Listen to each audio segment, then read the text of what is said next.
உன்னதப்பாட்டின் புஸ்தகம் 5ஆம் அதிகாரம் 2வது வசனம். என் புறாவே, என் புறாவே. கர்த்தர் 3வது நம்ம எப்படி கூப்பிடுறாரு? முத என் சகோதரியே, அப்புறம் என்ன கூப்பிடுறாரு? என் பிரியமே புறாவே அப்படின்னு கூப்பிடுறாரு. நம்ம புறா போல இருக்கிறோமா? புறாவில் என்ன இருக்காது? கவடமே இருக்காதான். புறாவில் என்ன இருக்காது? கவடமே இருக்காது.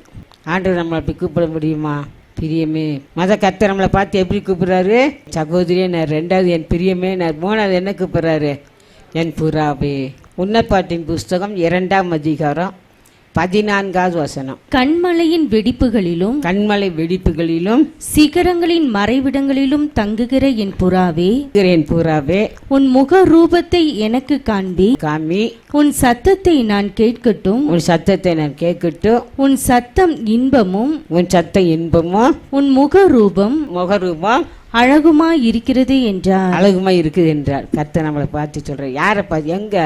நம்ம ஒவ்வொரு நாளும் எங்கே இருக்கணும்? கண்மலையின் சிகரங்களில் தங்குற புறா. கண்மலை யாரு? வாசிச்சு பாருங்க. 1 கொரிந்தியர் 10ஆம் அதிகாரம் 4வது வசனம். அந்த கண்மலை கிறிஸ்துவே. கண்மலை யாரு? கிறிஸ்து. அவர் கண்மலையில் தங்குறவங்களை பார்த்து தான், எப்போதும் கிறிஸ்துவோடு இருக்கிற பார்த்து தான் சொல்கிறார் புறாவே.